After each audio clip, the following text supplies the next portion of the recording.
70 కోట్ల దేవతలల్లా ఏ దేవుని మహిమ దొరికినా నీ మహిమ దొరకబోదు మల్లయ్యా. ఎంపీ మల్లన్న దేవుడు తన మొదటి భార్య అయిన మేడలమ్మను పందెం మీద గెలుచుకున్నాడా? అవును, మల్లన్న దేవుడు 7 బలిజరాజులతో ఎత్తెత్తు పందాలాడి తన ఒంటి మీద బట్టలతో సహా మొత్తం ఓడిపోతాడు. ఆ తర్వాత మల్లన్న దేవుడు ఆ బలిజరాజులతో ఒక మాట అంటాడు. అయ్యా రాజులారా, మనం పందెం ఆడంగానే ఒక మాట అనుకున్నాం, మనం పొద్దుగుత్త ఆడదామా పొలం గుత్త ఆడదామా అని. పొలం గుత్త అంటేనేమో పొలం అయిపోయినాక సపరేట్ ఇంటికి పోతారు, పొద్దుగుత్త అంటేనేమో పొలం వేసుడు అయిపోయినాక కూడా ఇంకేమైనా వేరే పని చేస్తారు. మనం అట్లాగానే పొద్దుగుత్త ఆడదామని లెక్క పెట్టుకున్నాం. ఇప్పుడు ఇంకా పొద్దుగూకలేదు, నా దగ్గరలో పందెంలో పెడదామంటే ఏం లేవు, మీరు ఒక కొత్త షేప ఇచ్చిర్రంటే ఆ 7 బలిజరాజులను మల్లన్న దేవుడు అడుగుతాడు. అప్పుడు ఆ 7 బలిజరాజులు దుర్బుద్ధితోని మనకు కోట్ల సంపద ఉన్నది, కోట్ల దేశాలు ఉన్నాయి, కోట్ల రాజ్యాలు ఉన్నాయి, దేశాలు ఉన్నాయి, గింత సంపద గెలుచుకున్నాం, ఏ ఆట పెట్టినామో మనమే గెలుస్తున్నాము, ఇంకా పొద్దు కూడా గూకలేదు, పొద్దు గూకదాకా దీంతోనే టైం పాస్ చేద్దామని వాళ్ళ దగ్గర ఉన్నటువంటి 3 దార్ల కాడ దొరికిన ఒక్క ముగ్గురి పైసను మల్లయ్య దేవునికి షేప ఇస్తారు. అప్పుడు ఆ మల్లన్న దేవుడు పైసను చేత పట్టుకొని ఇక మళ్ళాడదాం ఈ డాబులు అని, ఇందాక మీరేసిండ్రు ఇప్పుడు నేను ఇస్తా అని ఆ డాబులు మళ్ళా ఉల్టా పల్టా అయిదాం అని తూర్పుకున్నోళ్ళు పడమరకి, పడమరకున్నోళ్ళు తూర్పుకు తిరుగుతారు. తిరిగిన తర్వాత మల్లన్న దేవుడు ఆ 7 గవ్వలను చేతిలో పట్టుకొని కోటొక్క దేవుళ్ళని యాది చేసుకుని గవ్వలిస్తాడు. ఆ పందెం మల్లన్న దేవుడు గెలుస్తాడు. ఇట్లా దాని తర్వాత వేసిన ప్రతి ఒక్క పందెంలో మల్లన్న దేవుడే గెలుస్తాడు.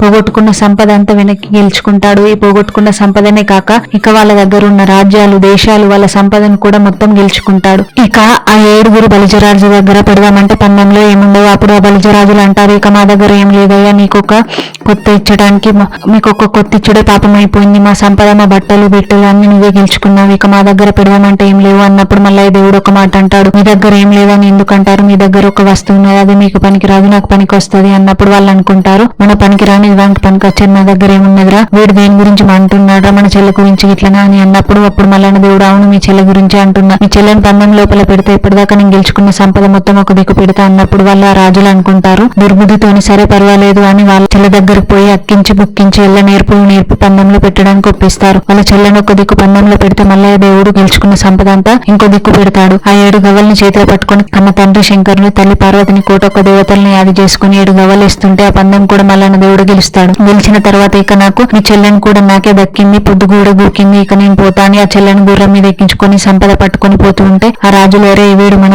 మాయలు చేసి మత్తులు చేసి ఈ సంపద గెలుచుకున్నాడు, అన్యాయంగా మన చెల్లెని కూడా గెలుచుకున్నాడు, వాడిని పోనీయద్దురా అని వాడొక్కడు ఉన్నాడు, మనం 7 ఉన్నామని 7 బలిరాజులు దుర్బుద్ధితోని మల్లయ్య దేవుడు వెంబట కత్తులు పట్టుకొని వెంబడి పడతారు. మల్లయ్య దేవుడు ఉన్నది ఒకటి, వాళ్ళు 7 ఉన్నారు. 7 బలిజరాజుల నుంచి మల్లయ్య దేవుడు తప్పించుకున్నాడు. తర్వాత ఏం జరిగిందో నెక్స్ట్ వీడియోలో చూద్దాం. జై మల్లికార్జున స్వామి.